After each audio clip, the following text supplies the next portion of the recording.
सभी लोगों को सादर जय हिंद, हार्दिक नमस्कार। मैं हवलदार कुशाल सिंह, रिटायर्ड। दोस्तों, आज मैं असम राइफल के लोगों का जो क्या है जायज़, संवैधानिक, लोकतांत्रिक और न्याय संगत, मानवतावादी, नैतिकतावादी और एक सद्भावनावादी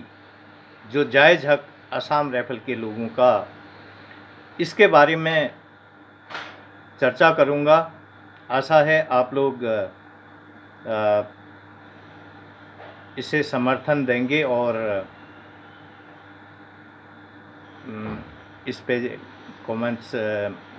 टिप्पणी वगैरह अपनी जायज़ टिप्पणी करेंगे। तो सबसे पहले मैं आपको बता देना चाहता हूं कि असम राइफल भारत की सबसे ये सभी लोग जानते हैं पुरानी पैरामिलिट्री फोर्स है। 1835 में इसकी स्थापना हुई थी। तब से लेकर आज तक इसने प्रथम विश्व युद्ध, द्वितीय विश्व युद्ध, तृतीय जो चाइना वार है, पाकिस्तान भारत पाक वार है, और चाहे असम, नागालैंड, मणिपुर, मिजोरम, त्रिपुरा, असम, अरुणाचल प्रदेश, जम्मू कश्मीर, श्रीलंका, हैती देश, हर जगह अपनी जहाँ भी ये डिटेल रही है अपनी एक अहम भूमिका निभाई है। और सबको पता है इसके जो गैलेंटी अवार्ड, गैलेंटी चक्र इसके पास भी भारत की जो अग्रणी सेनाओं में, एक सेनाओं में इसका भी टॉप 5 में इसका भी जो गणना दर्जित है। तो मैं यही कहूँगा कि और मेरे जो 1.25 लाख भूतपूर्व सैनिक और 70,000 सेवारत सैनिक परिवारों की जो अंतरात्मा की आवाज़ है वो क्या है? वो यही है कि जो असम राइफल के लोगों का संवैधानिक, लोकतांत्रिक और न्याय संगत जो हक है वो यही है कि असम राइफल की जो लोगों की जो पेंशन, वेतन, प्रमोशन और सुविधाओं का जो भी भूतपूर्व सैनिक सुविधा से लेकर जो ये लाभ, ये जो बेनिफिट है, जो सुविधा है, वो रक्षा, उसका बजट जो है रक्षा मंत्रालय से जारी होना चाहिए। यही हमारे जो है इन लोगों की अंतरात्मा की आवाज़ है और यही संवैधानिक है, लोकतांत्रिक है, यही मौलिक है। दोस्तों, आप सभी लोग जानते हैं असम राइफल जो है हमेशा असम के नागालैंड, मणिपुर, मिजोरम, त्रिपुरा, अरुणाचल प्रदेश, ज़्यादातर इन क्षेत्रों में डिप्लॉय रहती है। अभी सभी लोग जानते हैं इन इलाकों में जब एक हफ्ते से लेकर एक महीने तक का ऑपरेशन करके असम राइफल ने जो आर्मी ऑपरेशनल कमांड के अंदर एक देश की जो मेन जो सीमा है, जो भारत, जहाँ पर 3 देशों की अंतर्राष्ट्रीय सीमा है, भारत चीन border, Bharat Myanmar border, Bharat Bangladesh border,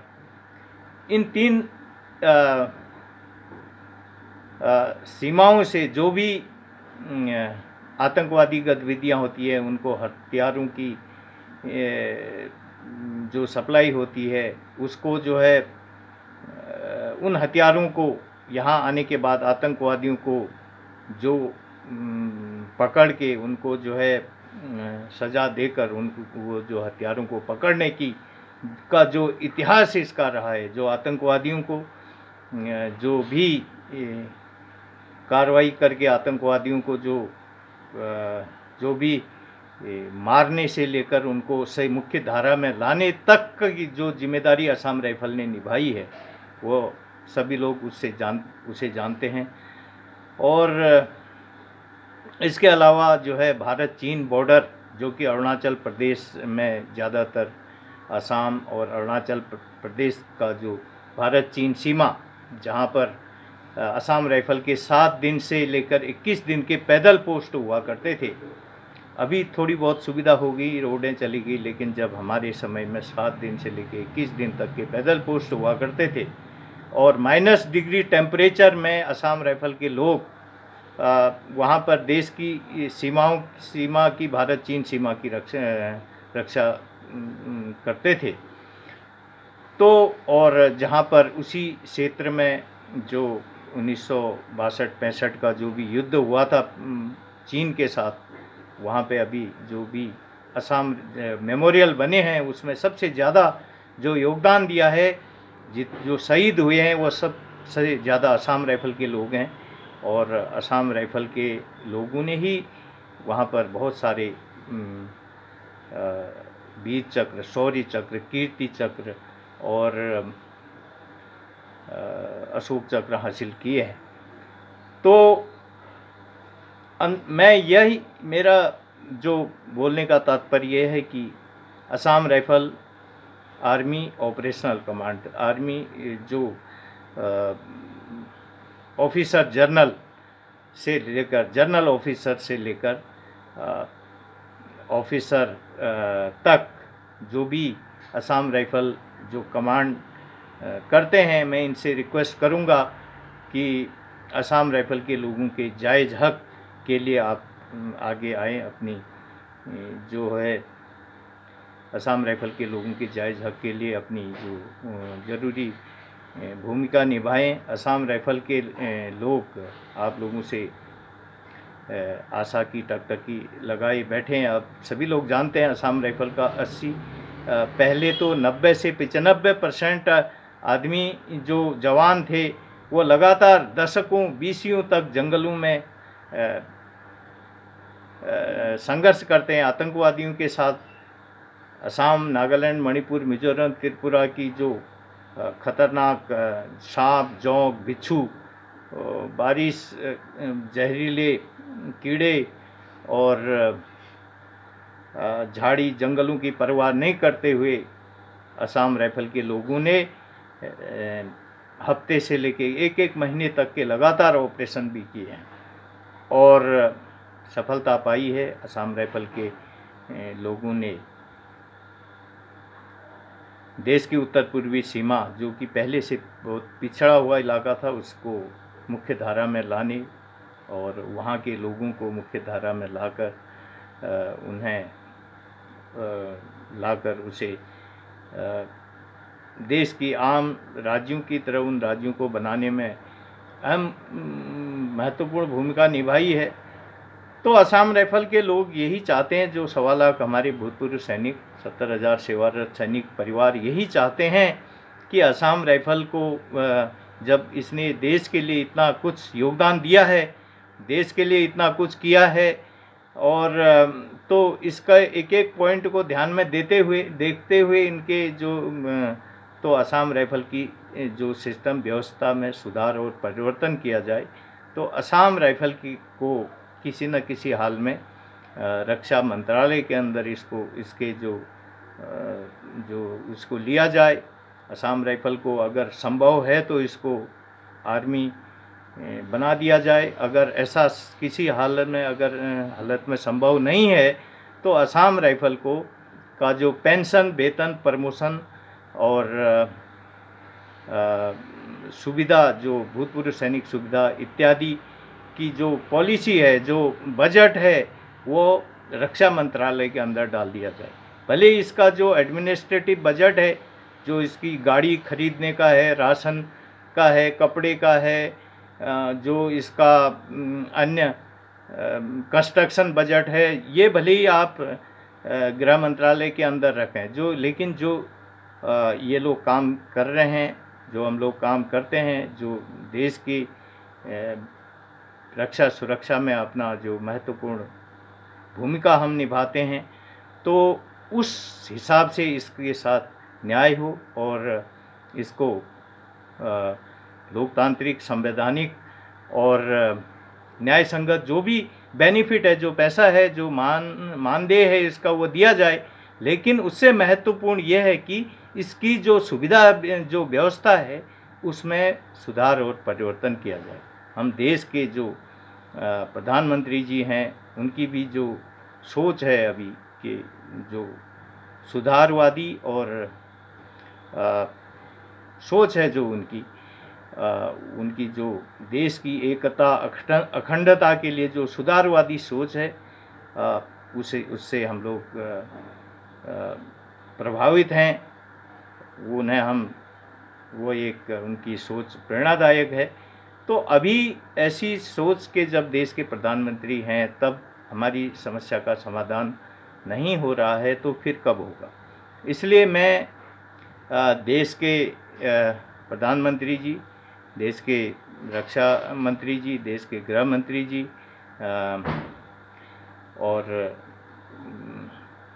रक्षा सुरक्षा मामलों के जानकार, रक्षा सुरक्षा जो समिति है उसके जो सदस्य हैं उनसे, नेशनल सिक्योरिटी एडवाइज़र जो हैं उनसे, और इससे संबंधित हमारे जो भी रक्षा सचिव हैं, गृह सचिव हैं महोदय हैं,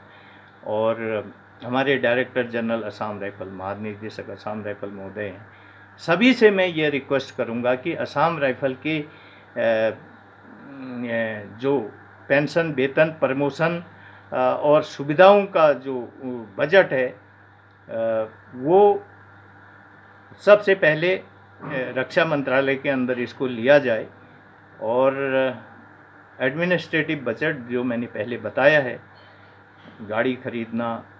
कपड़ा खरीदना, जो ड्रेस खरीदना, जो कंस्ट्रक्शन करना, जो बाकी खान पान, जो भी अन्य बजट है, वो चाहें तो वो भी रक्षा मंत्रालय के अंदर ले सकते हैं, लेकिन अगर वो ऐसा संभव नहीं है तो उसको गृह मंत्रालय के अंदर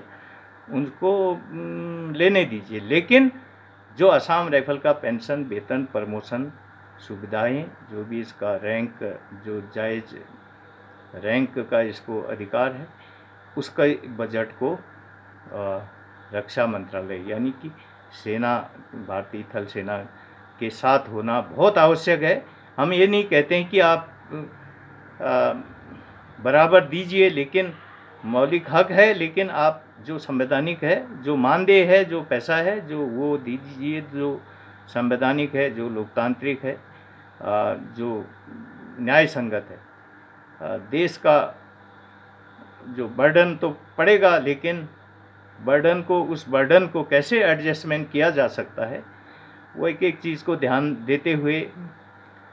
इस समस्या का समाधान करने के लिए हम एक बार फिर से हम देश के प्रधानमंत्री जी, देश के रक्षा मंत्री जी, देश के गृह मंत्री जी, देश के सभी अन्य गणमान्य महोदय, रक्षा सुरक्षा समिति के सभी सदस्यों से एक बार फिर से हम आग्रह करते हैं, और यही हमारे 1.25 लाख भूतपूर्व सैनिक परिवार और 70,000 सेवारत सैनिक परिवार चाहते हैं, और यही इनका मौलिक हक है, जायज़ हक है। तो मैं आशा करता हूं कि इस वीडियो को आप अधिक से अधिक फैलाएं। देश के गण्यमान जो जिम्मेदार लोग हैं, यहाँ इन तक इस वीडियो को पहुंचना चाहिए, ताकि इन्हें असम राइफल के जो वास्तविक समस्या के बारे में यह जानकारी मिल सके। मैं आशा करता हूं कि ज़रूर आप ऐसा करेंगे। तो आज के लिए इतना ही। अगले वीडियो में फिर हम बात करेंगे, एक अगले टॉपिक के ऊपर चर्चा करेंगे। तब तक के लिए हैप्पी डे, गुड डे, नमस्कार, हार्दिक नमस्कार।